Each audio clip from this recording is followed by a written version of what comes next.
Oh, wow. Oh, who left this podcast studio so dusty? Oh, right. Oh. I did. Yeah, I'm Papa Abbott Pete from Recorder on the Wall. I'm Braden. I'm messy too.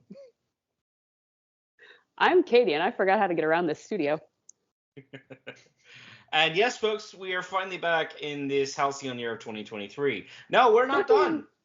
We have 2 more acts of the video game to handle after today. We have that last final book to talk on. But before we get to that, we owe you 2 things. 1, it's an explanation of why episodes have slowed down to come to near stop levels and why it's taken us so long to get back on the bicycle here. That is largely my fault, folks. Let's just say I'm not going to share you the sordid details of my personal life here, but 2022 was a hell of a year for me in a lot of ways. A lot socially, with my family, whatnot. I'm not going to get into it, but I owe you largely an apology because in this grand scheme of things, when you have all that family drama going on, when you're changing jobs and everything else, sometimes you're going to let a hobby thing like this go to the wayside. And as we've tried to restart our regular schedule, it's just a comedy of errors here and bad timing where people are moved, people have lost and regained internet, or we've had technical difficulties when we genuinely wanted to record and can't, but we're here now. We are here now. Yay! Okay. And the second thing worth noting is news of the Netflix variety, which we don't have much to say, but the only thing we can say is that the original showrunner hired by Netflix who did wasn't Owl House. What did he do? Something about a garden wall? Over the Garden Wall. Over the Garden Wall. Yes, for That's Cartoon it. Network. He has left the project. Yeah. Well, So we don't know what that means. That doesn't mean it could mean that the project could be on hold. It could mean that they've given arranging duties to another showrunner. It could mean, and yeah, as disappointing as this may be, this could mean a cancellation. But the thing is, Netflix has said nothing about their Redwall movie and series. And even Netflix in their prime, when they're making content rapid fire, tends to put out initial teaser, like initial announcements, then it literally is radio silence for quite a while before we hear anything. Now, are we still going to get a Netflix Redwall adaptation? I honestly don't know. I would like to hope so, but Netflix has also gone through a lot of financials up and downs over the last, let's say, 24 months. yeah. And a lot of their regular animated shows, both for kids and adult animation, like I think Inside Job is one of the ones that just got canceled, have come and gone. And which is a shame because I actually liked Inside Job. I thought the series premise was hilarious. I know it's not Diven friendly, but for those parents listening in the room, when kids are off to bed, watch it, because the entire concept is all conspiracies are true, and the series follows basically the cleaners to keep the conspiracies under wraps from the general public and their dramatic comedic lives, and that to me is hilarious. So it's very well put together is my point. And it just got canceled after season 2. So thanks, Netflix. And if you don't know, that's what Netflix does, and you're still listening to us, you have some strange media consumption habits. Hey, I still have a Netflix account, although we'll see where that goes. Yeah. I still have my parents' Netflix account for now. My parents have my Netflix account. They use it more than I do. I actually have 3 streaming medias right now. Although I'm wholeheartedly more and more disappointed by HBO's actions with their own app as they move towards a merger with Discovery through Warner Brothers, like taking out the entire classic Looney Tunes catalog. How dare you? Oh, man. I still enjoy it because it has all the DC comic stuff. Yeah, it's great. I still have Netflix, actually, even for their their DVD by mail service, which is still good. It's kind of like the quiet part of the company they just don't talk about, but it's still valid.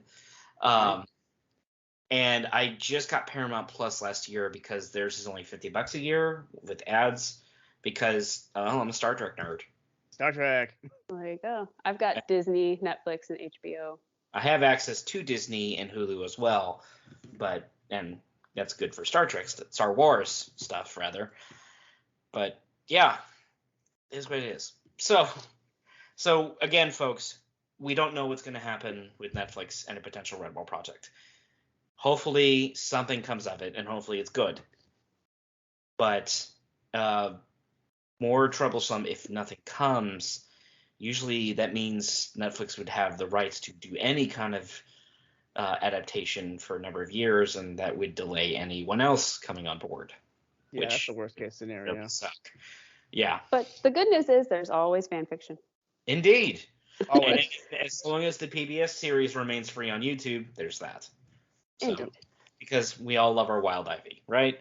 So. Wild Ivy. So let's return to Soma Games, The Lost Legends of Redwall, Act 1, Part 2. No, folks, I did not play it through this time. Long story short, as busy as I've been, I didn't want to fight with my own computer to find out why the game kept crashing on me. So, like last time, I kind of watched a YouTube video to see how this ended, which means that I only know the Liam half here. Like, if you pick Sophia as your player character, this story could go a little differently, but I'm assuming it's pretty close. Because I played my initial playthrough that has been lost with Sophia, and basically it was the same when I tried the Liam. I think it's just literally, it's either character A or character B. So yeah, you're playing with Mario. Liam. It's Mario or Luigi at this point. There you go. I watched. I have done none of these games, so I'm just here to provide silly commentary. Because there's a few things I want you to comment on, because we found out with some throwaway lines that there's more in Mothflower that's been going on that we know about. That and remember, this game takes place a mere 2 seasons before the original book. Oh, before. So, all right. Yeah. Now, when we left off at the Act 1, Part 1, we had just heard, it's Clooney. The rats invading the town of Lilygrove. It's Clooney's horde. So, he's involved here. And presumably Lilygrove is closer to the sea. So, let's hope so. Yeah. So Clooney can't die at the end because reasons. Clooney is just like a background specter. Like, okay. He's named briefly and he's shown like in silhouette, but he's not part of this. So, his own troops are doing their thing. So yeah, instead of dying off screen, he lives off screen.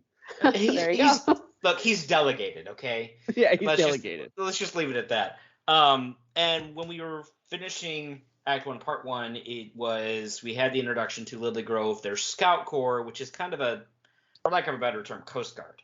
Like, they protect Lilygrove and presumably a sphere of influence around it. All we know is that it's west of Redwall, and presumably at least maybe a week or two march to Salamandastron. So we don't know exactly where they are. But it's somewhere in Mossflower. That's it.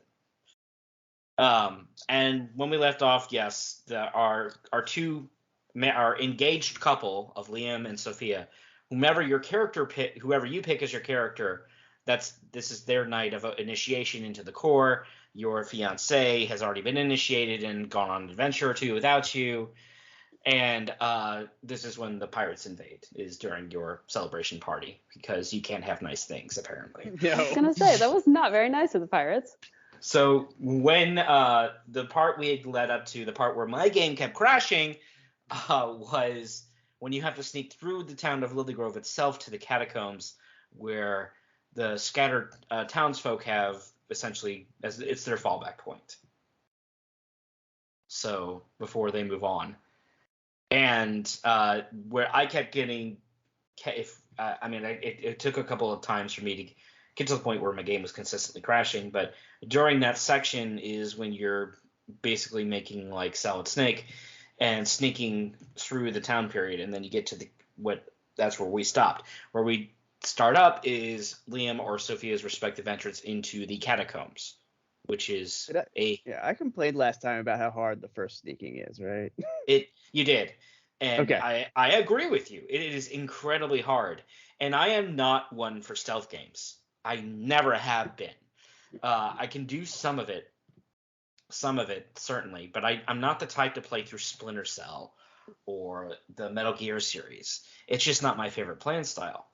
Like, I'll do stealth elements, sure, whether it's Halo or one of the Zelda series or so on and so forth, but I don't usually play games centered around stealth as your primary skill. This is exception because, Redwall. Yeah.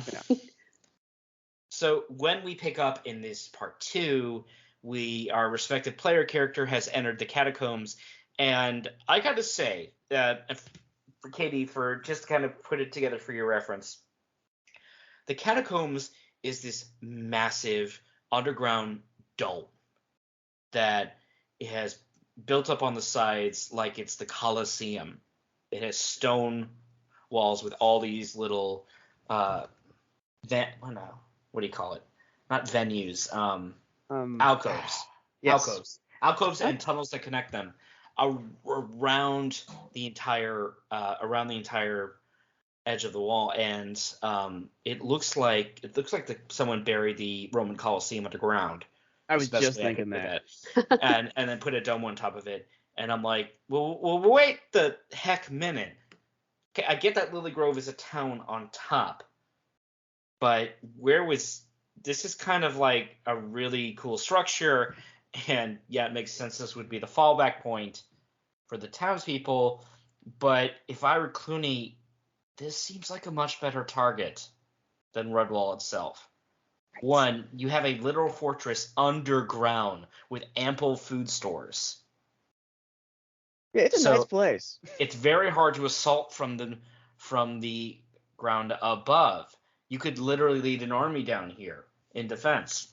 And this may be an unusual structure to a castle, but yeah, this honestly seems like a better target until you consider this is Clooney we're talking about. Ego is a factor, and he would want the seemingly threatening walls of Redwall to protect him if he took over. You can cut this out if you want, but can you hear my very loud heater? Because if you can, I can go into the other room. Not really. Okay. Like, there's something mechanical in the background, but that could be any of our audios. So okay.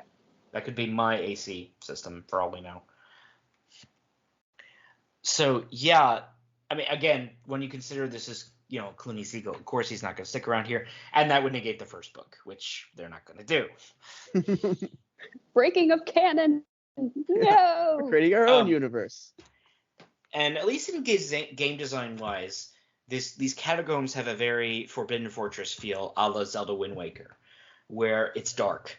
It is filled with enemies much bigger than you, and you must stealth your way around, because doing a frontal assault is a kind of bad idea. Mostly the game doesn't let you do a frontal assault. No. You have no real weapons. No, you don't. You have a slingshot as your only real weapon, which... But it's really for puzzles. I mean... You can't really shoot anyone. Yeah, you can't really kill anyone with a slingshot in this game. For puzzles. How do you use a slingshot for puzzles? You break things or activate switches to distract guards to get around them. Oh. Yeah. So, that's how. I'm like the lady in the infomercial. Tell me how it works. Yes, exactly. So your job in the catacomb sections is to go around and rescue the various civilians who have taken shelter because there are vermin in the halls and they're hiding. And you do this by getting them all to dumbwaiters to take them to, is it upper or lower than you? Upper. Yeah, to a higher level.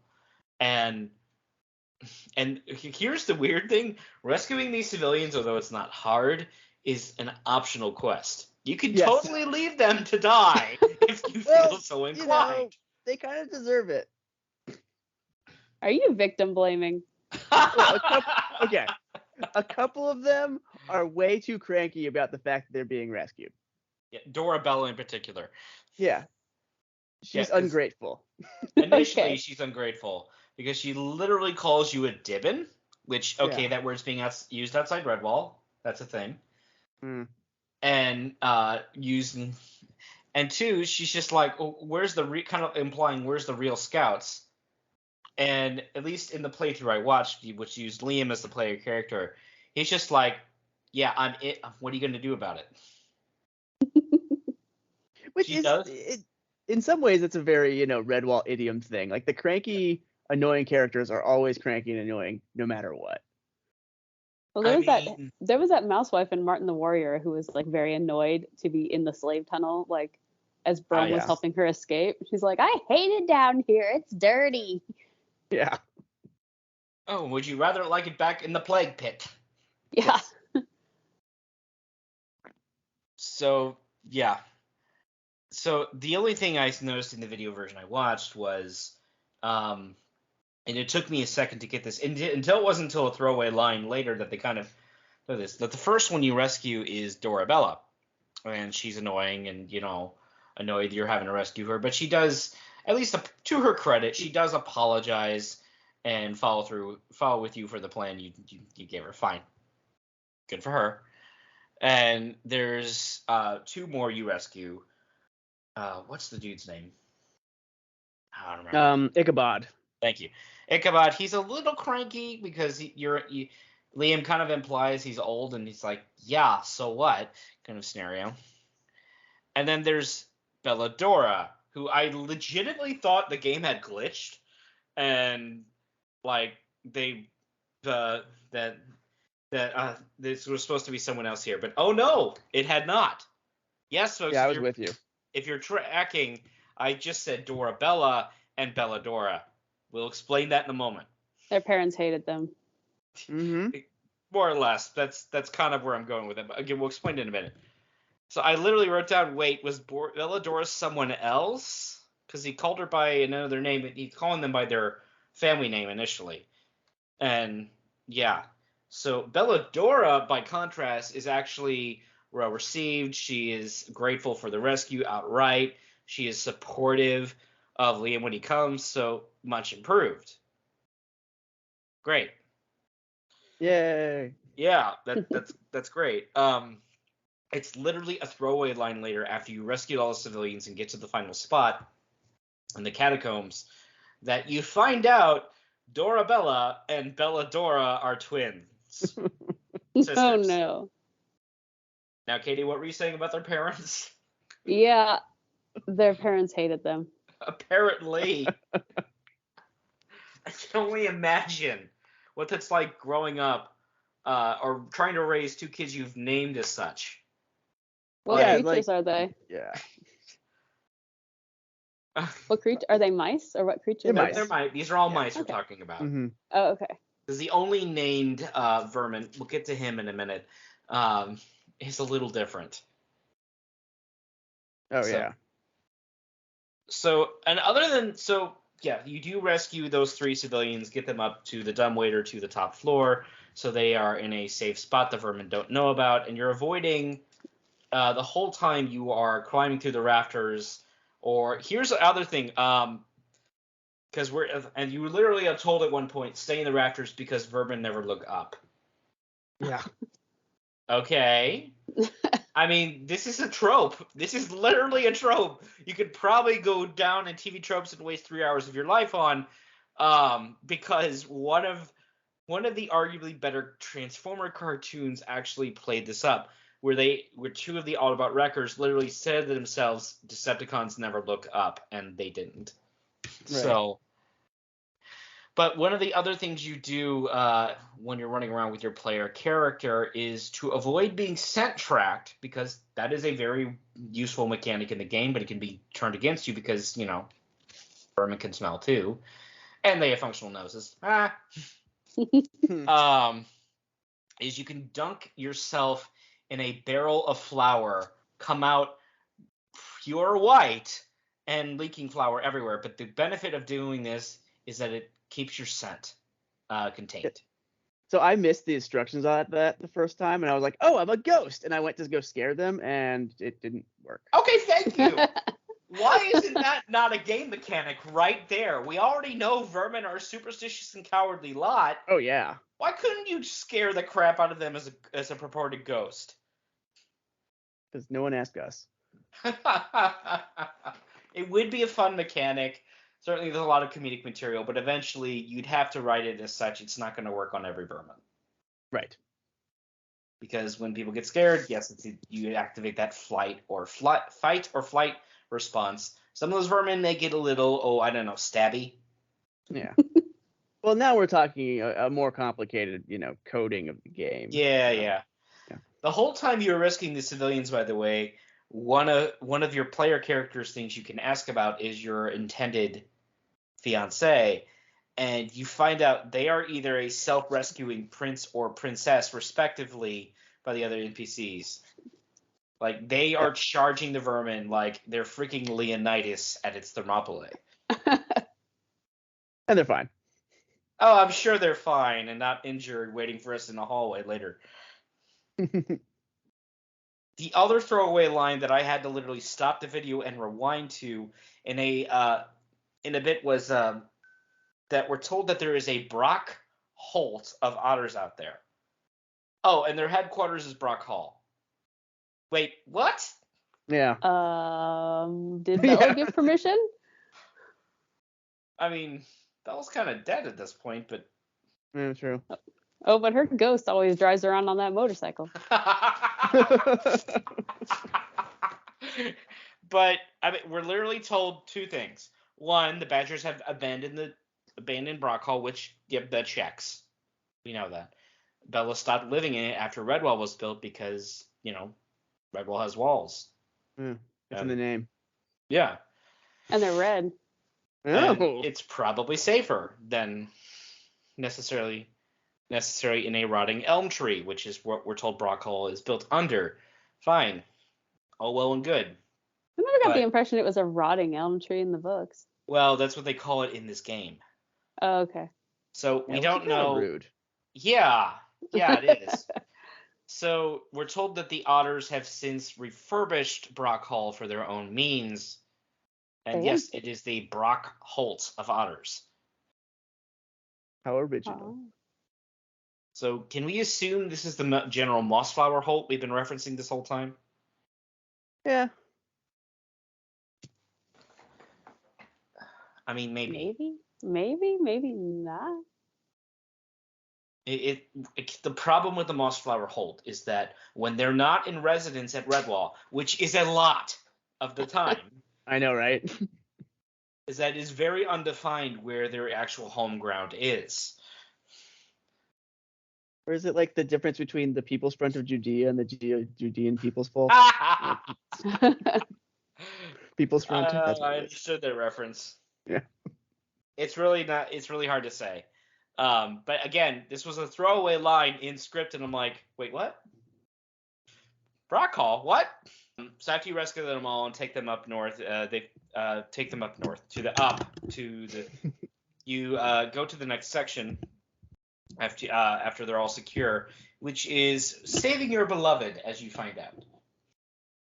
Now, I'm presuming this is the same if you're playing Sophia, and Liam is a non-player character here, but because we're watching a Liam playthrough, and we find Sophia, who has been injured, straight up bitten by the vermin boss.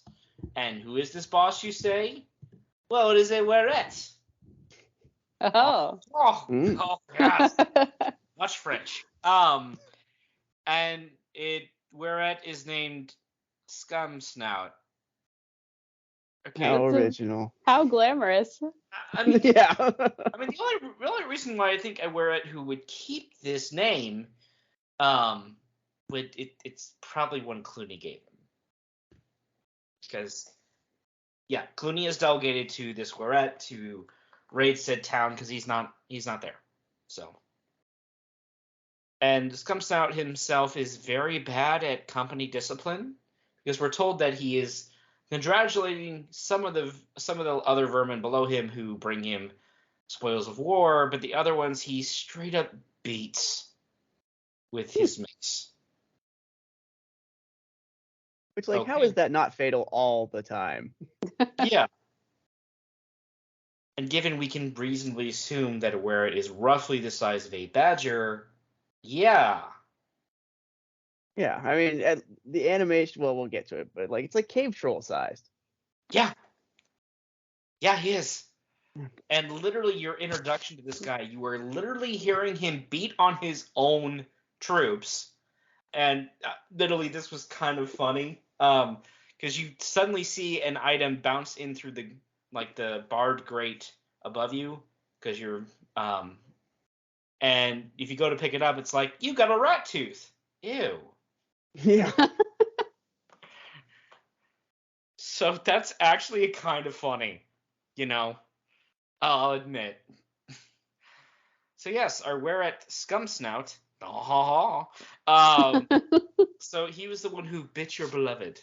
And we're told when Liam finally reaches Sophia in the person, because they first see each other through like a barred grate, that she is basically losing blood, and if he doesn't get her help quickly, she is going to die. Mm-hmm. The animation was a bit like, she looks like she's just lounging there. I noticed, taking a break. She's like, okay, hon, yeah, you can do that. I'm just gonna lay here for a while. It's kind of nice. And it's like, you don't see any blood? No. I sounded way too disappointed when I said that. You don't see active blood like pouring out of her or anything, but in a later shot, you do see, presumably she or Liam himself has bandaged it, a very red, like from leaking blood, bandage on their arm. Yeah. Oh, clever. All right. I just remember I saw a movie. I don't remember the name of it. You guys might remember it. But it was like a parody of something. And one of the guys is like, where does it hurt? And the other was like, oh, pretty much around the big bloody spot. I don't. Oh, it might have been Kung Pao or something. Kung Pao? Oh, yeah, that movie's great. Yeah, but the I get humor doesn't hit about that movie. Yeah, the humor doesn't hit as good when you're an adult versus when you're 12, I admit. Yeah, I admit that too, but that still makes me laugh. Oh, pretty much around the big bloody spot. Yeah. So their bright idea to get Sophia to safety and draw the Were-at away so there is not further loss of limb or life is that Liam will taunt him and run away. Because as he reasons, a big, strong creature will not be fast. Sure. All right. I mean, I know it's Redwall, and there are no movie theaters, so he's never seen a movie ever. But still, yeah, not a smart thing to assume. Because the last Redwall books either. Yeah, the last segment of the Act 1 is a dash sequence where you play as Liam, or presumably Sophia on the other side, and are continually running away around obstacles while the Were-at chases you and crashes through said obstacles. And another example of me being bad at video games these days is I forgot you could run. So I spent like half an hour just losing this level. I'm still twitching. Why can't I do it? I am still twitching from the very end of the original PlayStation 1 Spider-Man game, where you are running from a Carnage symbiote that has latched onto Doc Ock and will kill you if he catches you. So, yeah, it's kind of that same frantic sequence. Your heart is pounding, and you have to try to stay ahead of the thing that will not die. Yeah. So, yeah. And you run around the entire town, and the event, and even in the video we watched, he gets caught once or twice. So. Oh yeah. Yeah. Like it suddenly gets very difficult. Yes, it does. Like, this game's not really that hard to play, but like this last level was, I think it's just it's all relative. Like the magnitudes, much more. Yeah, like I said, difficult. So I can't think of a better word. Liam actually runs around the whole time with the Were-at chase on his heels, and you don't really see his troops. I guess they're on the sidelines with popcorn or something. Yeah. But yeah, you run around the entire town and then up the twisty round of the hill to the lighthouse, because Liam deliberately ran for a dead end. Okay. There is a game reason for this. One of the things crazy, it just might work. Yeah, there's that, and it's a double thing. He's running away from the Were-at, and he's trying to get the lighthouse to light it. Yeah. Okay, fair enough. You're lighting the beacon for presumably to warn people away from the town. Or draw more vermin to it. You're not picky here at this point.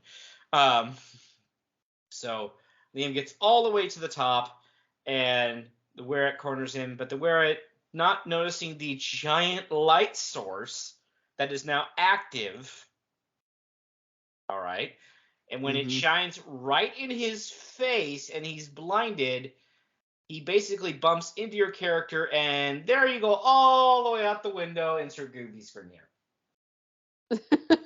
Whoops. Yeah.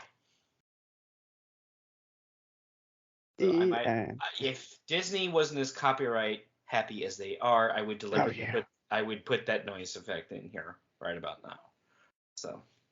Is the Wilhelm scream? I'm pretty sure that's public domain. Oh, okay. That might be I love useful. the Wilhelm scream.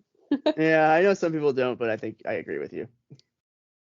I mean, Sergeant Wilhelm reporting for duty, so Liam is thrown off the lighthouse, and given that there's an Acts 2 and 3, he probably makes it through. I mean, that would be crazy. Though. It just takes a left turn. Like a different. That would be great. But yeah, that ends Act 1. So overall, I didn't play through it. Remember, I watched a video of it. I love the world building. I love the fact that there is another settlement away from both Salmandastron and Redwall, or living independently, and have the smarts to at least put up their own sentries, these scout corps, to watch for vermin invasions. They don't do a very good job in this game of that, because the vermin are kind of upon them very quickly, but nonetheless, they're there. Well, plot reasons. I love the world building where we see this massive catacomb structure that someone had to build at some time. We don't know what for reason. It's aliens, but it's aliens. Sorry, continue. No, that's fine. And we're told basically that no one really uses it except for generic storage, but yeah. I love the fact that we see Clooney is active in Mossflower a good 6 months before the original book. This actually shows he's not as, is the kind of brilliant warlord we're told about in the original book, that he is at least scouting the area before he makes his move. So, I like the fact, and I also, as a man who has read far too much of the Star Wars expanded universe, I love the idea of doing alternate stories that take place in the same world, but only reference the original material just enough to set the stage. Yeah, I can say that about Star Wars because they do genuinely make books in that series that have nothing to do with movie characters. And I love those because they tend to be better. Versus, I can't say that about Star Trek because Paramount tried that all of once and they decided, no, all future books will be only about the various ship crews that are on the TV show. I don't know if that was wise or not. The Star Trek fandom is a fickle bunch. So, I mean, but they're largely less toxic than Star Wars. Yeah. Oh, totally. Yeah. Star Wars fans, I said it. I generally love this approach. I love how it looks, and generally speaking, this game is pretty well put together when it doesn't crash on my computer. Yeah, I mean, they're not charging $70 for it. No, they're not. So I have a question. How much agency does your character have? Like, how many choices can you make for the character, as opposed to just like letting things play out the way that the game wants you to? If that made sense. In terms of like actual impactful stuff, not a ton. You kind of just have to figure out the mechanics as you go. Regardless of the character you pick, the plot line is largely linear, and so is where you go. The optional stuff is entertaining. It's what you make for the company dinner, and some of the optional stuff you do, like saving the townspeople, which is largely a good thing to do.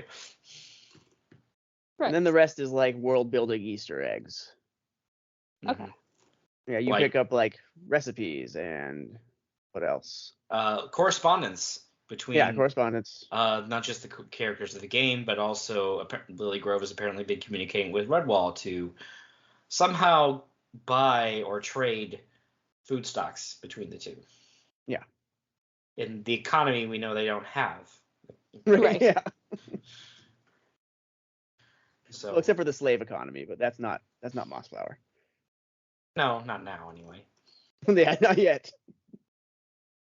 So again, largely, I like this. I really do, and so yeah, I'm looking forward to when we come to Act 2. Yeah. And personally, like this fits with like, I'm at a point where my life is a lot of hard work, and when a game is like this, it's not very hard. It's straightforward. It's a nice little fantasy I've liked since I was a kid. It's I can't say I don't like it. Yeah, that's how I feel when I reread the Redwall books. I'm like, I'm tired of working on sad, angry court stuff. I'm gonna read about talking mice for a while. I know, Yeah. isn't that nice? Yes.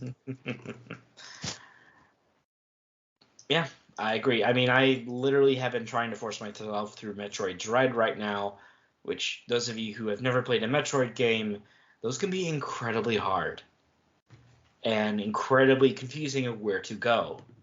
So, yeah, that's a thing. This has no ambiguity. No.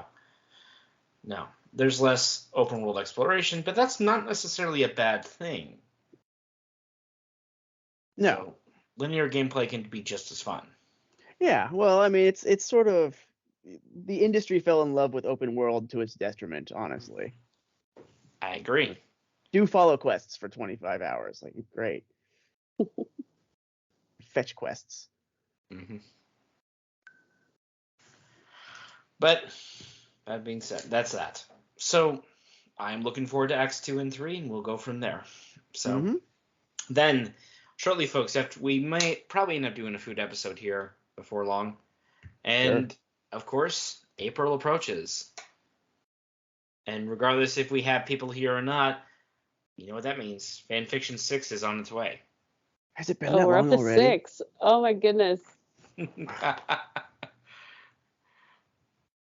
I'm Yep. old. I know. I was I'm just doomed. thinking that. I was like, it's been a year. Oh my god. Yep. I mean, a little more than a year at this point, or under a year at this point. Jeez. It's not April yet, so. But we will get there. So if you know something we should cover, let us know. Totally. Yes, please send me weird stuff.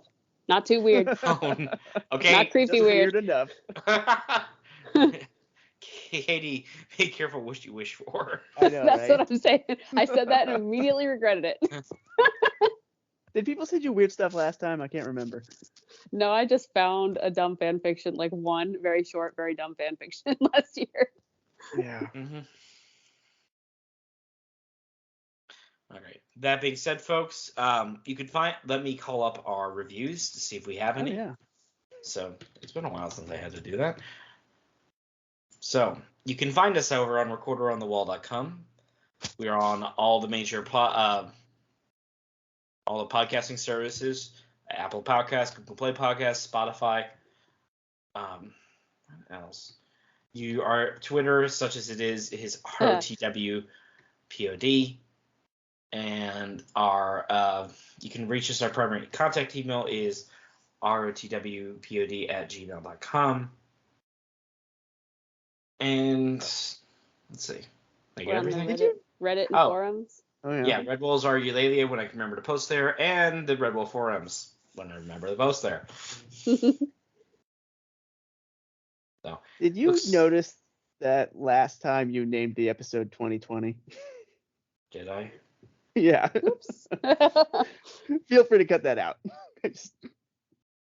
Oh, I wanted to say that Abbey Archives gave us a shout out on the latest podcast. Oh God, Oh, I good. need to fix that. I did. Anyway, Abbey Archives, I'm sorry. They give us a shout out. Yep. All right. Thank you, Abbey Archives. Did they say good things We've about us? given them one. Yeah, Yeah. they said, yeah. We had them on Yeah. episode. So. Yeah, they said to go listen to our podcast. Yep. Aww. Well, go listen to theirs if you're here. Yeah. If you're one of our regulars. Those folks, I haven't got to meet either of them, but they seem like really cool people. Mm-hmm. To answer my earlier question, we don't have any new reviews. We're still sitting at 29 ratings. So Cool. So 27 5-star and the random 2 1-stars. I still say that I cursed them into existence. I blame myself. It's okay. I'm sure there's like a Skyrim fan out there that we upset. Or a Fleet Scut fan. So it just means people are listening. Yep. Yeah. But no, we haven't had a text review since August of last year. So if you want your review to be read on air, leave us a text review. We'd love it. But until then, I'm Abbott Pete. I'm Braden. And I'm Katie. And we'll see you for the next episode. Farewell. Hopefully soon. Oh, don't jinx us. Be all right.